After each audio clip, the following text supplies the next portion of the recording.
बच्चों, आज हम पढ़ेंगे वसंत पाठ 9 चिड़िया की बच्ची। ये कहानी जनेंद्र कुमार द्वारा लिखी गई है और इस कहानी के मुख्य पात्र हैं चिड़िया और सेठ माधवदास। सेठ माधवदास हमारी नन्ही चिड़िया का अपहरण करके उसे अपने पास पिंजरे में कैद करके रखना चाहते हैं, लेकिन हमारी नन्ही चिड़िया बहुत ही होशियार और समझदार है, क्योंकि वह अपनी माँ की बात हमेशा याद रखती है और उसकी माँ ने उससे पहले से ही सब कुछ समझा बुझा कर रखा है। इसलिए बच्चों, इस कहानी के माध्यम से लेखक ने हमारा ध्यान भी समाज की एक समस्या की ओर खींचने का प्रयास किया है, और वह समस्या है कि हमारे साथ और आसपास रहने वाले नासमझ और छोटे बच्चों को कभी कभी अजनबी व्यक्तियों के द्वारा अपहरण कर लिया जाता है। अगर हम भी हमारे छोटे बच्चों को पहले से ही समझा बुझा कर रखेंगे तो अच्छा होगा, और बच्चों को भी परिजनों की बात चिड़िया के जैसे याद रखनी होगी, तभी वे इस मुसीबत से बच सकते हैं जैसे हमारी चिड़िया बची। तो बच्चों, अब हम पढ़ेंगे कहानी चिड़िया की बच्ची। माधवदास ने अपनी संगमरमर की नई कोठी बनवाई। संगमरमर यानी मार्बल, कोठी यानी बंगला। तो उन्होंने मार्बल का एक बंगला बनवाया और उसके सामने बहुत सुंदर सा एक बगीचा लगाया, क्योंकि उन्हें आर्ट से बहुत प्यार था और पैसों की उनकी कोई कमी नहीं थी और कोई भी बुराई उनमें नहीं थी। बहुत ही अच्छे नेचर के वो व्यक्ति थे, इसलिए उनके बगीचे में बहुत सुंदर फूल पौधे लगे हुए थे और फव्वारे से पानी उछलता रहता था, जो दूर से देखने पर बहुत अच्छा लगता था। समय भी उनके पास काफ़ी था, क्योंकि एक बार वह सब नौकर चाकर काम करने वाले थे। बाहर जो उनका व्यवसाय था उसको भी बाहर के लोग आराम से संभाल लेते थे, जो उनके नौकर थे।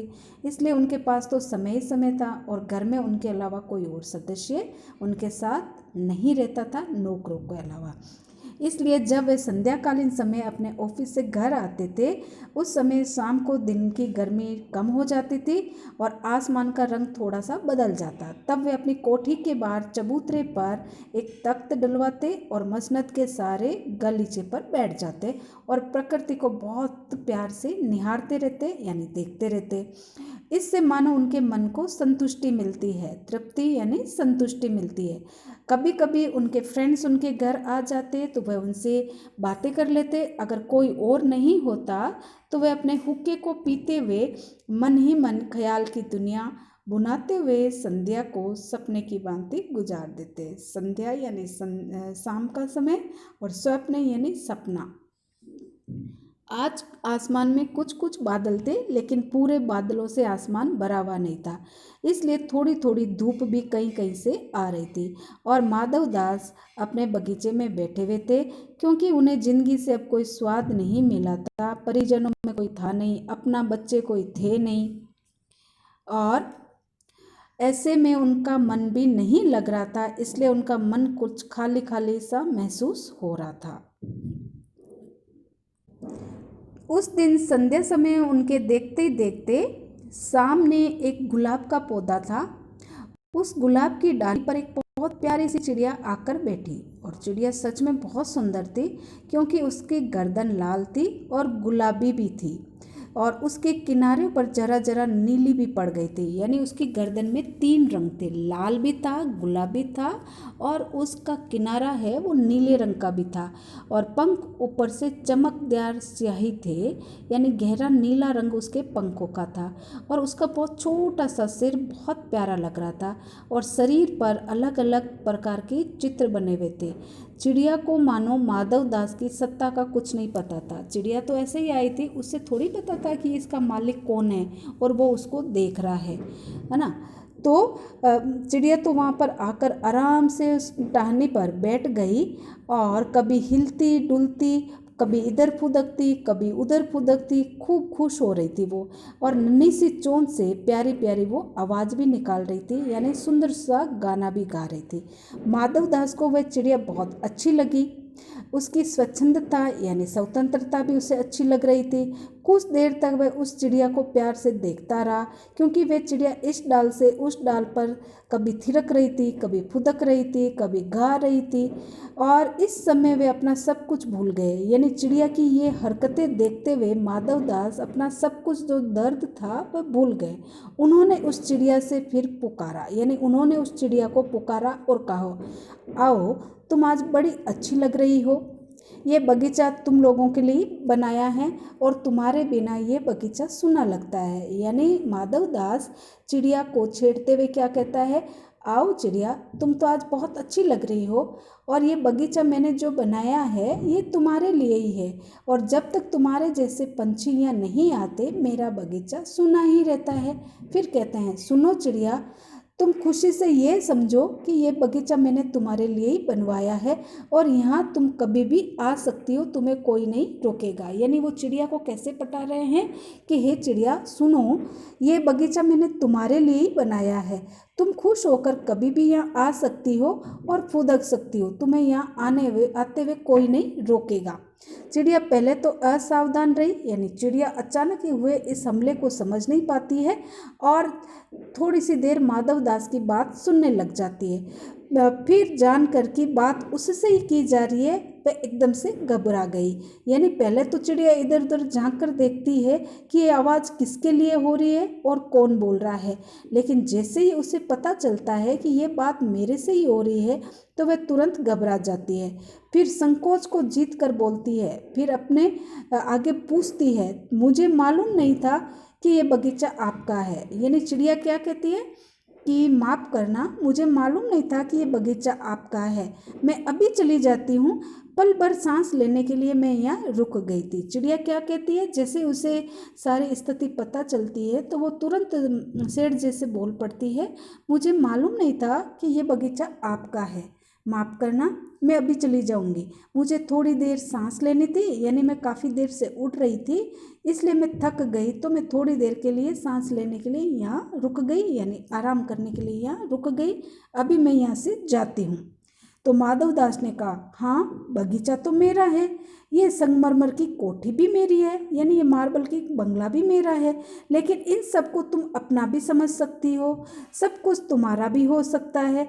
तुम कितनी भोली हो चिड़िया, तुम कितनी प्यारी हो चिड़िया, इसलिए तुम यहाँ से जाओ मत, यहीं बैठ जाओ, मेरा मन तुमसे बहुत खुश हो रहा है, यानी मेरा मन तुम्हें देखना चाहता है, तुम यहीं रहो, तुम बहुत प्यारी लग रही हो। ऐसे करके माधवदास जी चिड़िया को अपने पास बहला फुसला कर रखना चाहते हैं। चिड़िया अब बहुत को सुकचा गई थी, उसे बोध हुआ, यानी पता चला कि उससे गलती तो नहीं हुई जो यहाँ आकर बैठ गई। यानी चिड़िया को अब कुछ ना कुछ अपनी माँ की बात याद आ रही है, इसलिए वो सोच रही है कि कहीं उससे गलती तो नहीं हो गई कि वे सेठ जी के बगीचे में आकर बैठ गई। अब उसका नाचना थिरकना बंद हो गया। थिरकना का मतलब क्या होता है, नाचना। अब उसका नाचना बंद हो गया था। भयभीत सी वह बोली, यानी अब वो नाचना तो भूल गई लेकिन डर भी जाती है और डरते हुए बोलती है, मैं थक कर यहाँ बैठ गई थी, मैं अभी चली जाऊंगी, बगीचा भी आपका है, मुझे तो आप माफ़ कर दीजिए। माधवदास ने कहा, मेरी भोली चिड़िया, तुम्हें देखकर मेरा चित्त प्रफुल्लित हुआ है। यानी माधवदास ने क्या कहा, हे भोली चिड़िया, तुम्हें देखकर मेरा चित्त यानी मन, प्रफुल्लित यानी खुश, मेरा मन तो बहुत खुश हुआ है। मेरा महल भी सुना है, यानी मेरा घर जो इतना बड़ा है वो अंदर से सुना है, वहाँ कोई चहकता भी नहीं है, यानी वहाँ कोई बोलता भी नहीं है। तुम्हें देखकर मेरी रागनियों का जी बहलेगा, तुम कैसी प्यारी हो, यहीं तुम क्यों नहीं रहो। यानी आगे क्या बहला कर कहते हैं, हे चिड़िया, मेरे घर में तो कोई नहीं है, मेरा घर तो सूना रहता है, वहाँ तो कोई बोलता भी नहीं है, इसलिए तुम मेरे साथ यहीं रहो, मेरे लिए गाना गाओ, और तुम हो भी बहुत प्यारी, तो क्यों ना तुम मेरे साथ मेरे बंगले में ही रहो। तब चिड़िया बोली, मैं माँ के पास जा रही हूँ, सूरज की ज़रा धूप ज़्यादा थी ना, और हवा से मैं खेलते हुए फूलों से बात करने से मैं ज़रा घर से उड़ आई थी। यानी चिड़िया ने क्या कहा, नहीं नहीं माफ़ करना, मैं तो अपनी माँ के पास जा रही हूँ, क्योंकि मुझे ज़रा सूरज की धूप खानी थी, हवा के साथ खेलना था और फूलों से मुझे बातें करनी थी, इसलिए मैं चुपके से अपने घर से उड़ आई थी। और अब सांझ हो गई है, यानी अब संध्याकालीन समय हो गया है, तो मेरी माँ घबरा रही होगी, तो मैं अभी माँ के पास जा रही हूँ, अभी अभी चली जा रही हूँ, आप सोच विचार ना करें, मैं अभी जा रही हूँ। माधवदास ने कहा, प्यारी चिड़िया पगली मत बनो, देखो तुम्हारे चारों तरफ कैसे सुंदर बहार है। बहार का मतलब क्या है? बहुत सुंदर नज़ारा है। देखो वह पानी कैसे उछल रहा है, उधर देखो उधर देखो, वह गुलाब कैसे हंस रहा है। और अगर तुम महल के अंदर चलोगी, तुम देखोगे कि तुम्हें क्या क्या नई नई चीज़ मिल जाएगी। और मेरा दिल वीरान है, वीरान यानी सूना है, मेरा जीवन तो सूना है। वहाँ कब हंसी सुनने को मिलती है? मेरे पास तो बहुत सारा सोना चांदी भी है, तुम्हारे लिए एक सोने का बहुत सुंदर सा घर भी बनवा दूंगा। यानी सेठ जी क्या लालच दे रहे हैं? देखो मेरा सुंदर बगीचा, ये देखो यहाँ फूल खिल रहा है, पानी से फव्वारे से पानी कैसे उछल रहा है, ये सब तुम्हारा है। और तुम मेरे साथ घर के अंदर चलो, मेरा घर बहुत बड़ा है और वहाँ मेरे पास सोने चांदी की भी कमी नहीं है।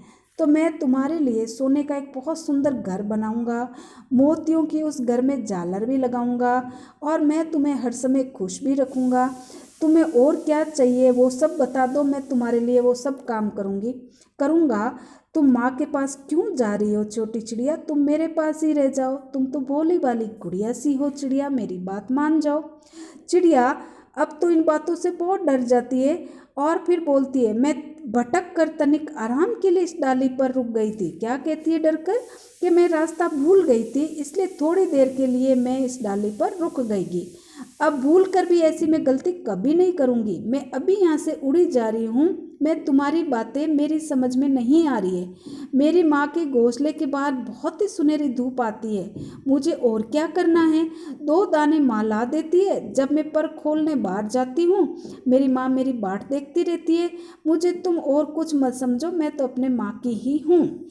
यानी माधवदास जब उसे बहुत सारा लालच देता है लेकिन चिड़िया पर कोई असर नहीं होता है। वो क्या कहती है कि माफ़ करना सेठ जी, मैं तो रास्ता भूल कर आपके यहाँ आ गई थी और इस डाली पर थोड़ी देर रुक गई थी, क्योंकि मेरी माँ का जो घर है ना, घोंसला, उसके बाहर भी बहुत अच्छी सुनहरी सी धूप आती है और मेरी माँ मेरे लिए बहुत अच्छा अच्छा खाना भी लेकर आती है।